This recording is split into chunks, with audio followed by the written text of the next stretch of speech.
Good morning बच्चों। बिंदा पाल हुसैन पाल महाविद्यालय के इस ज्ञान के मंदिर में एक बार आपका पुनः स्वागत करते हैं।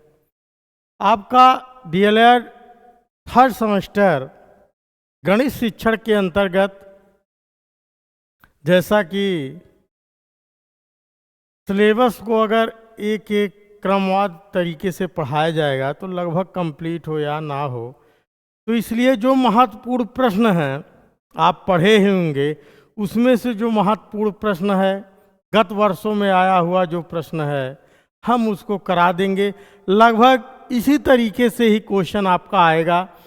जो सवाल रहेगा वो सवाल लगभग उसी तरीके से हर साल बार बार आ रहे हैं।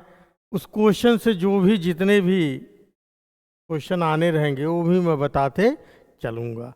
तो ये आपका पहला पार्ट महत्वपूर्ण प्रश्नों के संग्रह में पार्ट 1 है, और इसी क्रम में आइए हम लोग देखते हैं कि पहला क्वेश्चन क्या कह रहा।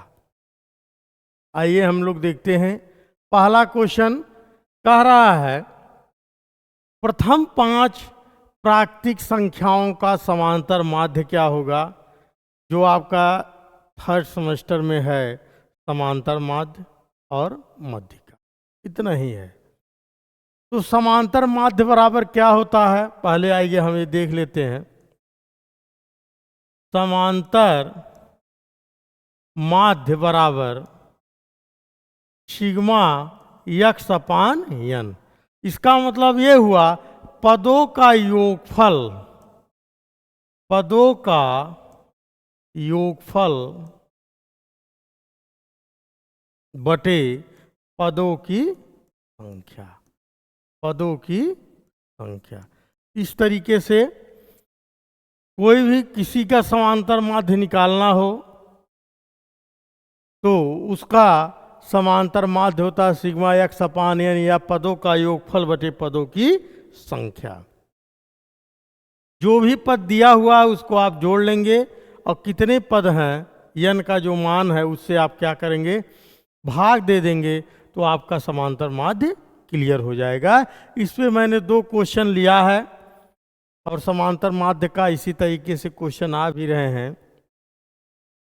कारा प्रथम 5 प्राकृतिक संख्या। तो मैंने प्राकृतिक संख्या बताया था कि प्राकृतिक संख्या की काउंटिंग कैसे शुरू होती है, 1 से शुरू होती है। तो प्रथम 5 प्राकृतिक संख्या, प्रथम 5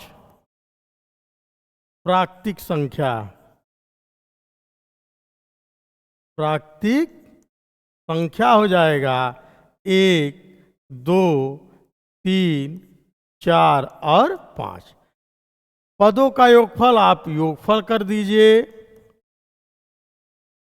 बटे पदों की संख्या। तो पदों की संख्या कितना है, 5 है। इसको क्या करेंगे, आप जोड़ लीजिए, सब जोड़ेंगे तो 5, 5, 10, 4, 14, 1, 15। 15 बटे 5 बराबर कितना आ गया, 3। इसका जो समांतर माध्य निकल के आएगा 5, प्रथम 5 प्राकृतिक संख्याओं का समांतर माध्य कितना आएगा, 5 आएगा। कैसे, पदों का योगफल बटे पदों की संख्या सिग्मा एक्स अपान एन, इसका क्या होता है, फार्मूला होता है। इसी पे रख देंगे तो आपका आ जाएगा प्रथम 5 प्राकृतिक संख्याओं का समांतर माध्य क्या होगा। अब इसके बाद इसी में एक क्वेश्चन और दिया है, यदि 2, 3 और x का समांतर माध्य 3 है तो x का मान ज्ञात कीजिए।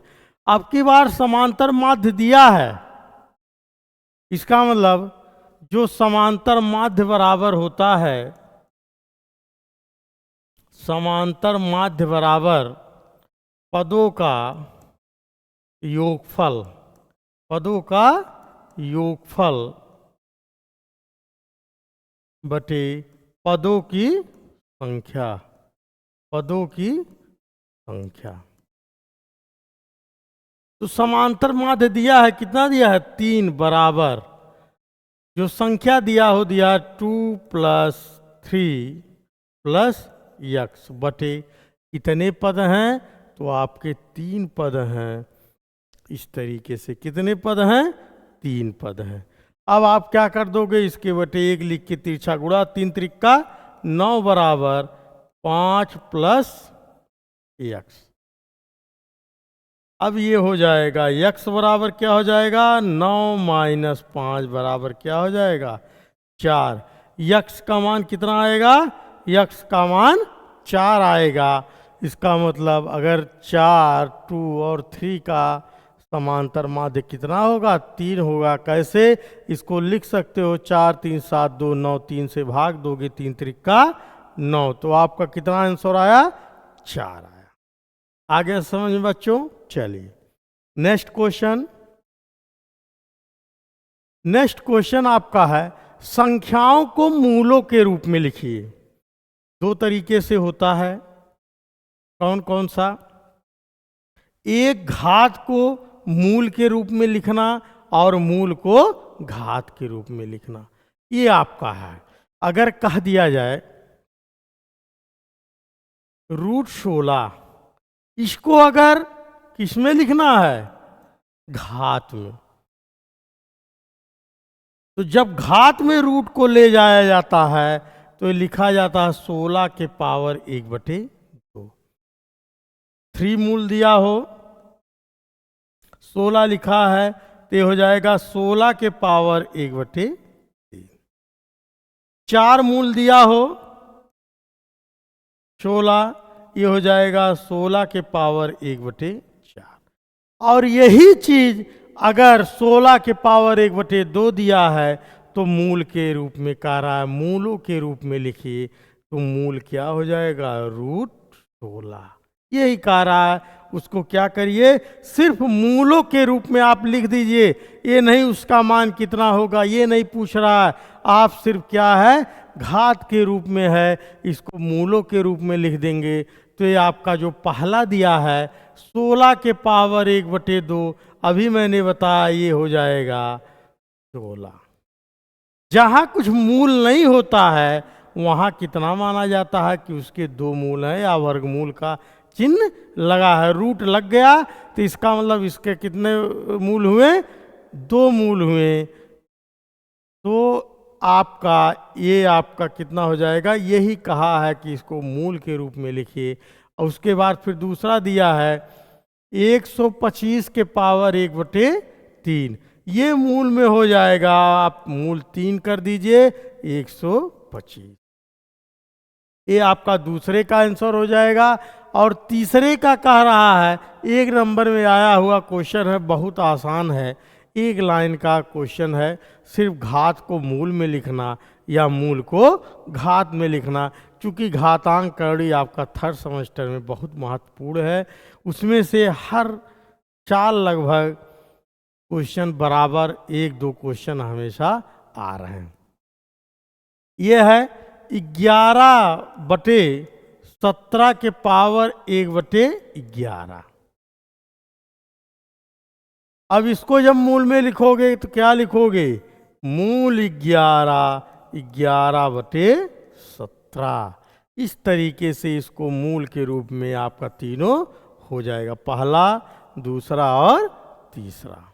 आ गया समझ में। सिर्फ मूलों के रूप में लिखना था, इसका मान नहीं पूछा है, ठीक है, जब मान पूछता तब आप निकालते। चलिए नेक्स्ट क्वेश्चन। नेक्स्ट क्वेश्चन है 7050 को 1/5 अनुपात 1/4 अनुपात 1/3 के अनुपात में बांटिए।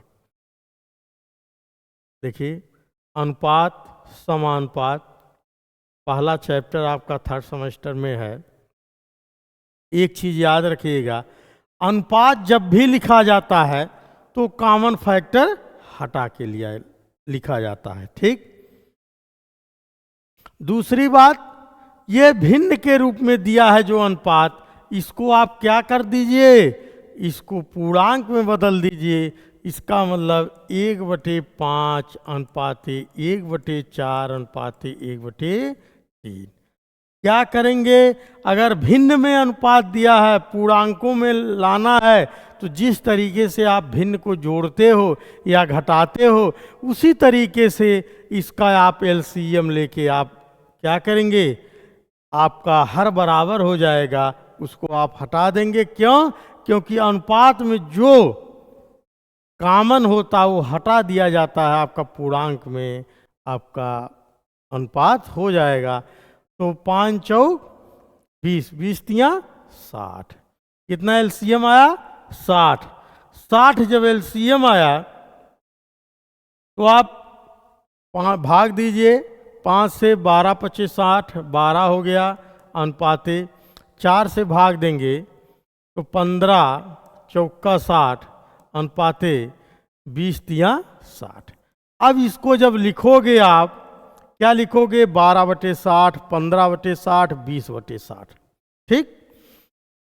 तो जब ये चीज लिखोगे तो 60 जो कॉमन है वो आप क्या कर देंगे? हटा देंगे। तो अनुपात हो जाएगा 12/15/20। अब आसान हो जाएगा। तो आनुपातिक योग, अनुपातिक योग हो जाएगा। कितना हो जाएगा? 12, 15 और 20 को जोड़ोगे तो 5 2 7 और उसके बाद में 2 2 4, इसका मतलब 47। योगफल आनुपातिक योग कितना आया? 47 आया। अब कह रहा है पहला भाग, पहला भाग कितना? 7050 गुणे, जिसका निकालना हो उसको ऊपर रख दीजिए, नीचे आनुपातिक योग हमेशा रहेगा। तो आपका हो जाएगा 12/47। अब 47 से काटोगे, 47 15 705, 150 बार गया। अब आप इसको क्या कर दीजिए? गुणा कर दीजिए। 12 पचे 60 के शून्य, 12 कम 12, 12 6 1800। कितना आ गया? 1800। पहला भाग कितना आया? 1800। दूसरा भाग भी ऐसे आप निकाल दीजिए। दूसरा भाग 7050 गुणे दूसरा भाग कितना है? 15, 15/47। फिर आप 47 से काट दीजिए 150। 150 का जब 15 में आप गुणा करेंगे तो कितना आएगा? 2250 रुपया। तीसरा भाग आपका हो जाएगा 7050 गुणे 20/47। 47 से भाग दोगे तो आपका आ जाएगा 150। 150 15 दूनी 30, कितना आया? 3000। जिस रुपए को बांटे हो, अगर उनका योग करने पे पूरा टोटल रुपया आ रहा है तभी जो आप टुकड़े में बांटे हो तभी आपका सही है, अन्यथा गलत है। आप इसको जोड़ के कितना आना चाहिए? 7050 रुपया। आप 0 आएगा, 5 आएगा, 8 2 10, 3 2 5 1 6 1 7। तो आपका 7050 रुपया आ रहा है। इसका मतलब जो भी आपने भाग बांटा है वो आपका सही है। तो इस तरीके से तीनों भाग आपका निकल के आ रहा है। वही कह रहा है इस अनुपात में आप बांटिए। आ गया समझ में? चलिए नेक्स्ट क्वेश्चन। 8 मीटर लंबी, 3.5 मीटर ऊंची, यूँ 20 सेंटीमीटर मोटी दीवार का आयतन ज्ञात कीजिए। प्यारे बच्चों, मैंने एक दिन आपको यूनिट चेंज करने का वीडियो पहले पढ़ाया था। अब प्रयास ये करेंगे, एक बार पुनः आपको बताएंगे। याद रखिएगा, जब भी आसान देगा तो यूनिट आपसे जरूर चेंज कराएगा, मात्रक जरूर चेंज कराएगा। और मात्रक के लिए मैंने बहुत बढ़िया आपको तरीका बताया था। आप देख रहे हो, पहले ध्यान से देखिए। ये आपका ये मीटर में है, ये भी आपका मीटर में है, लेकिन ये जो मोटी है 20 सेंटीमीटर मोटी दीवार है, ये किस में दिया है? सेंटीमीटर में दिया है। तो सवाल एक यूनिट में करके चलिए, चाहे मीटर में चाहे सेंटीमीटर में। तो 1 मीटर बराबर कितना सेंटीमीटर? 1 मीटर बराबर 100 सेंटीमीटर। और अगर कह दिया जाए 1 सेंटीमीटर बराबर कितना होगा, तो 1/100 मीटर। इसका मतलब 100 से जब भाग दोगे 20 में तो कितना आ जाएगा? इसका मतलब 20 सेंटीमीटर बराबर हो जाएगा 0.02 मीटर। अब आपका 1 यूनिट में हो गया। और ये जो दीवाल है, ये दीवाल किस आकार का होगा? घनाभ के आकार का, जिसमें लंबाई, चौड़ाई और ऊंचाई होती है। और घनाभ का आयतन बराबर होता है, वही पूछ रहा है, घनाभ का आयतन। घनाभ का आयतन बराबर होगा L गुणे B गुणे H। इसका मतलब लंबाई गुणे चौड़ाई गुणे ऊंचाई, लेंथ गुणे ब्रीथ गुणे हाइट। अब इसी पे आप रख दीजिए। आपका कितना दिया है? 8 गुणे 3.5 गुणे 0.20। सब मीटर में है, तो जो आंसर मीटर गुणे मीटर गुणे मीटर, मीटर क्यूब हो जाएगा। गुणा कर दीजिए, 8 पंचे 40, 8 तिरिक 24, 24 4 28, 28 गुणे 20 करेंगे, 28 दूना 56, 5.6 सेंटीमीटर। कितना आ जाएगा? 5.6 सेंटीमीटर आपका आंसर निकल के आ जाएगा। ये आपका क्या आएगा? मीटर क्यूब आएगा, या घन मीटर भी कह सकते हो। क्यों? क्योंकि मीटर का कितनी बार गुणा हो रहा? मीटर का 3 बार गुणा हो रहा है, तो क्या हो जाएगा? मीटर क्यूब हो जाएगा। चलिए नेक्स्ट क्वेश्चन, समुच्चय। थर्ड सेमेस्टर में थोड़ा सा समुच्चय के बारे में दिया है, और समुच्चय के बारे में एक दिन मैं वीडियो बनाऊंगा, लेकिन थोड़ा सा जो क्वेश्चन आया है आप देख लीजिए। ये यूनियन बी, इसको जो इस तरीके से होता है, ए यूनियन बी इसको बोलते हैं, इसको ए इंटरसेक्शन बी बोलते हैं। ये यूनियन बी और A intersection B. A intersection B का मतलब होता है जो समुच्चय दिया है, जो पहले समुच्चय और दूसरे समुच्चय में कॉमन फैक्टर हो, इसका मतलब यह CF जो हो दोनों समुच्चय में, वही समुच्चय में लिखा जाता है।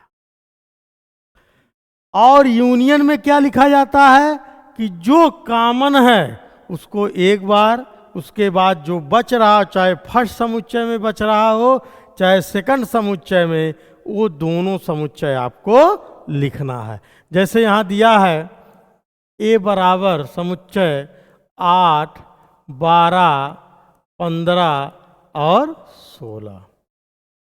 बी बराबर दिया है 8, 15, 17 और 20। ये दो समुच्चय है। फिर कह रहा ए यूनियन बी क्या होगा, तो ए यूनियन बी के लिए आप कहे हैं कि जो पहले कॉमन हो उसको लिखिए। आपका 8 एक बार लिखा जाएगा, 8 के बाद में 12, उसके बाद कॉमन वाला फिर 15, उसके बाद 16, 17 और 20।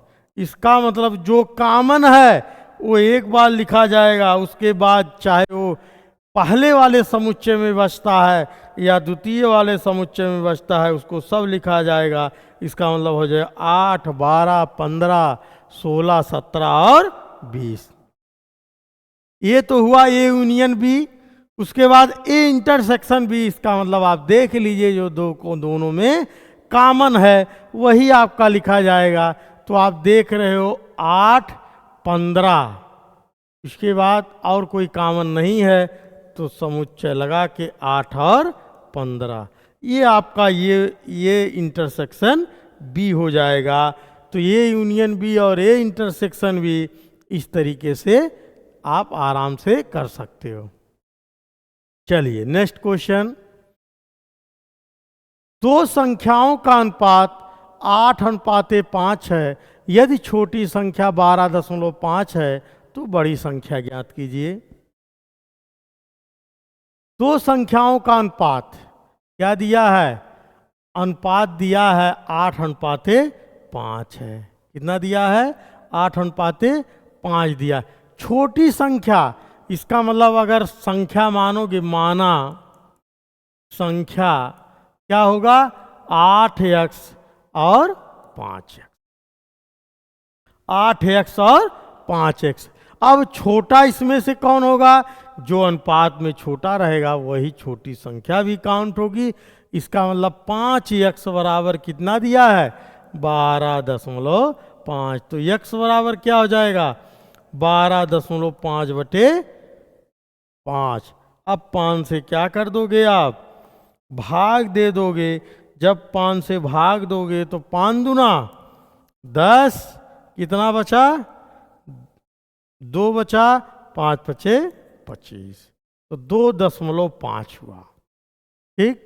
अब बड़ी संख्या पूछ रहा है, इसका मतलब बड़ी संख्या क्या है? बड़ी संख्या क्या है? 8x। इसका मतलब 8 गुणे 2.5, तो 8 दूनी 16, 4 20। कितना आया? 20 आ गया। तो इस तरीके से आपका बड़ी संख्या कितना आया? 20 आ गया समझ में? चलिए नेक्स्ट क्वेश्चन, चलिए हम लोग देखते हैं। सारा 16 और 36 का मध्यानुपाती, याद रखिएगा, अगर 3 अनुपात दिया है, चौथा अनुपात पूछ रहा है, तो वो होता है A/B बराबर C/D। इसका मतलब AD बराबर होगा BC के। ठीक। लेकिन अगर दो ही अनुपात दिया है और तीसरा पूछ रहा है मध्यानुपाती, इसका मतलब हो जाता है A/B बराबर B/C। इसका मतलब B² बराबर क्या होगा? AC होगा। ठीक। तो 16 और अगर कह रहा मध्यानुपाती, इसका मतलब जो मान दिया है वो प्रथम, ये प्रथमा, और ये आपका कौन सा है? तृतीय अनुपात है। और अगर 3 दिया है, चौथा पूछ रहा है, तो इसका मतलब प्रथम, द्वितीय और तृतीय दिया है। अगर तृतीय पूछ रहा है, इसका मतलब प्रथम, द्वितीय और चतुर्थ दिया है। इस तरीके से आप उसको काउंट कर लेंगे। ये मध्यानुपाती पूछ रहा है, इसका मतलब क्या? प्रथम और तृतीय दिया हुआ है, इसका मतलब AC का मान दिया है, तो AC क्या हो जाएगा? 16 गुणे 36। B² बराबर 16 गुणे 36, तो B बराबर 16 गुणे 36। 16 का वर्गमूल 4, 36 का वर्गमूल 6, तो 6 चौक 24। कितना आया? B का मान आ गया आपका 24। तो इस तरीके से प्यारे बच्चों बढ़िया बढ़िया क्वेश्चन आपको लेके आएंगे, और ये आशा भी करते हैं कि लगभग इस वीडियो से आपका क्वेश्चन मिल जाए। लगे रहिए, मेहनत करिए, क्योंकि परीक्षाएं अति नज़दीक हैं, और मैं ये आशा करता हूँ लगभग वीडियो देख के आपको परीक्षा में काफ़ी लाभ मिलेगा। चलिए नेक्स्ट वीडियो के लिए तब तक लिए थैंक।